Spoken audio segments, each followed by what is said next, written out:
بسم اللہ الرحمن الرحیم۔ السلام علیکم ناظرین، امید ہے آپ سب لوگ خیر خیریت سے ہوں گے۔ دنیا کا منظرنامہ بڑی تیزی کے ساتھ بدل رہا ہے اور اس کے ساتھ ساتھ ہم یہ دیکھ رہے ہیں کہ مشرق وسطیٰ اور ساؤتھ ایشیا کے اندر چیزیں بڑی تیزی کے ساتھ ڈیولپ ہو رہی ہیں۔ ٹرمپ اور نیتن یاہو نے پریس کانفرنس کر دی ہے، اپنا 20 نکاتی ایجنڈا دے دیا ہے، پاکستان کے وزیر اعظم اور فیلڈ مارشل کا دوبارہ شکریہ ادا کر دیا ہے۔ Prime Minister of Pakistan and from the Field Marshal that they back this 100%. ساتھ ہی ہم یہ دیکھ رہے ہیں کہ لداخ کے اندر آگ لگ چکی ہے۔ لداخ اس وقت کیوں سب کی نظروں میں آیا ہوا ہے اور یہ اتنا اہم کیوں ہے؟ سب سے بڑی اہمیت اس کی یہ بتا دوں کہ یہ چین اور پاکستان کے بارڈر کے ساتھ لگتا ہے۔ یہ ایک اہمیت بھارت کے لیے بہت زیادہ اہم ہے، اور اس کے ساتھ ہی ہم یہ دیکھتے ہیں کہ اس ساری کی ساری تحریک کا جو مرکز ہے وہ کسی بھی تعارف کا محتاج نہیں ہے۔ اس کی وجہ یہ ہے کہ آپ نے فلم دیکھی ہوگی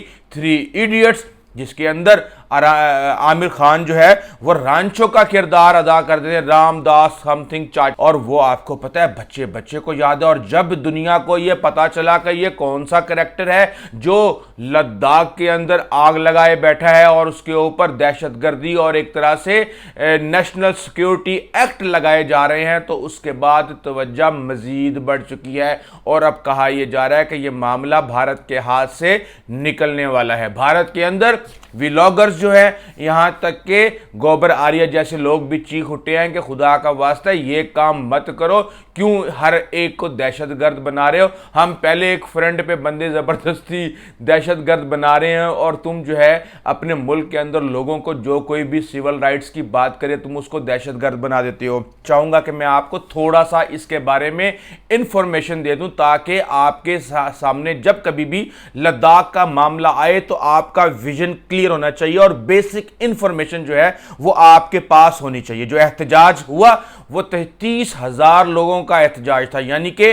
10% آبادی نے لداخ کی وہ احتجاج کیا، اور یہ احتجاج تھا 30,000 لوگوں پہ۔ اس کا مطلب یہ ہے کہ اگر لاہور کے اندر 2 لاکھ لوگ نکل آئیں تو آپ یہ سمجھ لیں کہ اس کے اندر آپ کے 1% لوگ ہیں، اور اگر 20 لاکھ لوگ نکلیں تو یہ جا کے 10% بنتا ہے۔ اور آپ یہ دیکھ لیں کہ اتنی بڑی آبادی کا وہاں پہ نکل آنا، اور وہ بھی ہندو نہیں ہے، وہ بھی بدھ مت ہیں اور مسلمان ہیں۔ لداخ کو 2 بڑے جو قصبے ہیں جن میں لیہ اور دوسرا آپ کا پسندیدہ کارگل۔ اب لیہ کے اندر 66-67% جو پاپولیشن ہے وہ ٹرائبل پاپولیشن ہے وہاں کی۔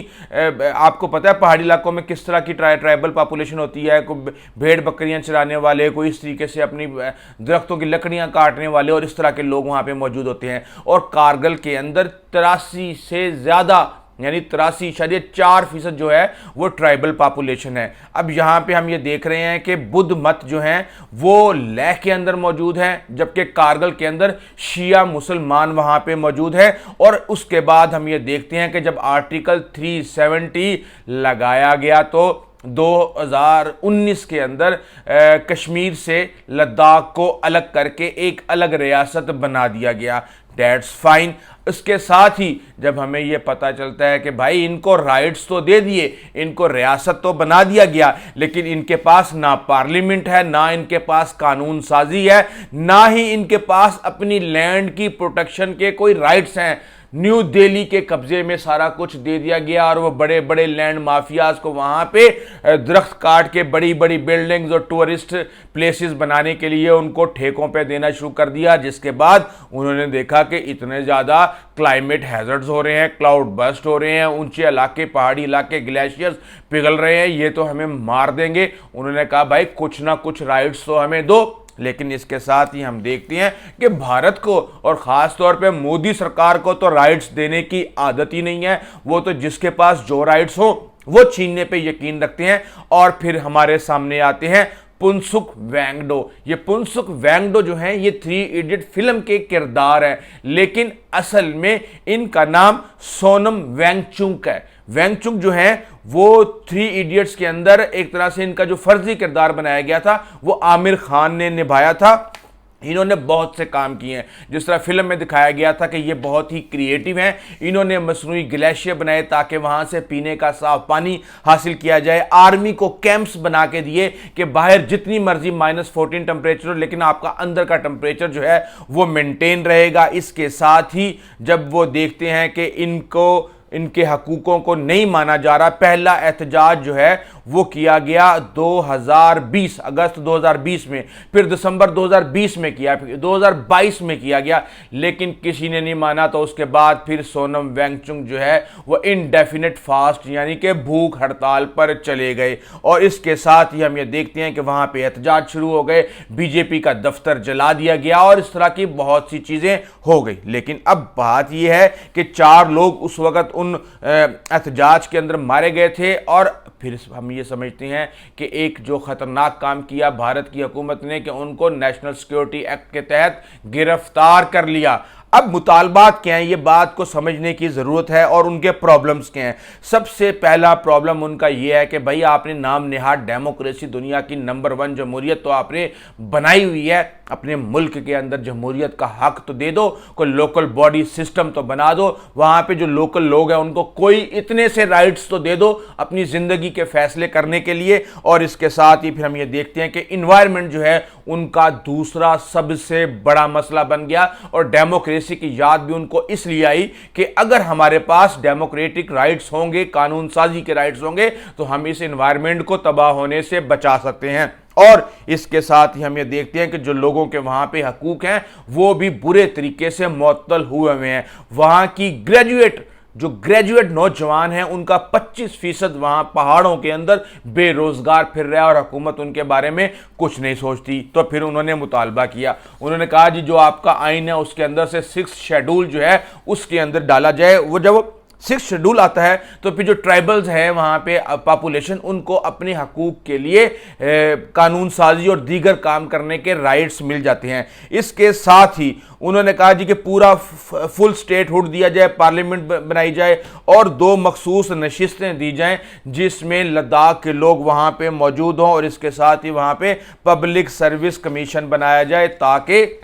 وہاں پہ لوگ جو آپ کی پڑھی لکھی آبادی ہے وہ کسی نہ کسی طریقے سے اپنے روزگار کا بندوبست کر سکے۔ اب یہ وہ علاقہ جو کہ لائن آف ایکچوئل کنٹرول اور لائن آف کنٹرول کے درمیان میں ہے، تو پھر پتا چلا کہ بات یہ آ رہی ہے کہ جی سازشیں شروع ہو چکی ہیں، اور اتنی سازشیں شروع ہو چکی ہیں کہ کہا یہ جا رہا ہے کہ چین اور پاکستان لداخ میں گھس چکے ہیں اور انہوں نے آگ لگا دی ہے۔ لیکن ابھی حقیقت اس کے بالکل برعکس ہے۔ بیسیکلی لداخ کے اندر خود بھارت انفراسٹرکچر بلڈ کر رہا ہے، وہاں پہ سرنگیں لگا رہا ہے، سڑکیں بنا رہا ہے، وہاں پہ ایئر بیسز بنا رہا ہے، اور بہت کچھ ایسا کام کر رہا ہے جس کی وجہ سے چین کو یہ مسئلہ پیدا ہوا۔ اور پھر آپ نے دیکھا کہ کس طریقے سے لداخ کے اندر بھارت کی چینی سپاہیوں نے ٹھکائی کی تھی، اور بہت زیادہ مسئلہ وہاں پہ بڑھا ہوا تھا، اور انفراسٹرکچر اس حد تک بنا دیا گیا ہے کہ 20 سے 25 ہزار فوجی جو ہیں چین کے وہاں پہ موجود ہوتے تھے، اور چین نے وہاں پہ ایسا کام ڈالا ہے کہ وہ 48 گھنٹے کے اندر 50 ہزار فوجی مزید وہاں پہ پہنچانے کی صلاحیت رکھتا ہے۔ اب بات یہ ہے کہ چین کے لیے اس کی بہت زیادہ اہمیت ہے۔ اہمیت یہ ہے کہ سنکیانگ صوبہ آپ کو پتہ ہے جہاں پہ مسلمان کی بغاوت وہاں پہ چل رہی ہے، اور اس کے ساتھ ہی تبت کا علاقہ ہے جہاں پہ دلائی لاما کی بغاوت چل رہی ہے، یہ ان دونوں کو ملاتا ہے، یعنی یہ ایک نہیں، یہ چین کے لیے 3 صوبے بن جاتے ہیں، اور اس کے ساتھ ہی چین کی یہ قومی سلامتی کا مسئلہ ہے، اس لیے کہ لداخ کے ساتھ ہی اکسائی چن ہے جس کو چین نے بھارت سے چھینا تھا چماٹے مار مار کے، اور چین اس کے اوپر قابض ہے، بھارت اس کے اوپر اپنا دعویٰ کرتا ہے، لیکن جو اکسائی چین کے اوپر انہوں نے سڑک بنائی ہے وہ انتہائی شاندار سڑک ہے جو کہ سنکیاک اور تبت کو آپس میں جوڑ دیتی ہے۔ وہاں پہ اکسائی چین کے قریب بہت سی چین کی اسٹریٹجک شاہراہیں ہیں، ان کو کاٹنے کی کوشش کی گئی، بھارت کی طرف سے وہاں پہ فوجی چوکیاں بنائی گئیں، خاص طور پہ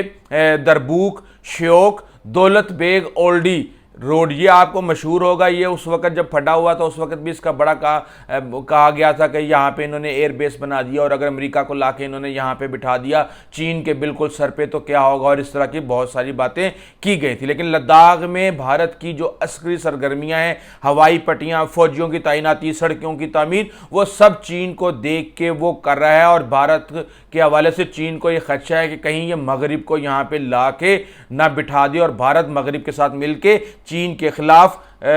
جو صف بندی کر رہا ہے اور چین کے وسائل پر کنٹرول کے لیے وہاں پہ متحرک ہے۔ بہرحال اس وقت یہ چیزیں جو ہیں اس وقت چل رہی ہیں، وہاں پہ نوجوانوں کے حقوق مارے جا رہے ہیں، اور اب وہ یہ کہہ رہے ہیں کہ دیٹس انف، اٹس اوور۔ ابھی تک کے لیے اتنا ہی، آئندہ تک اجازت دیجیے، اللہ حافظ۔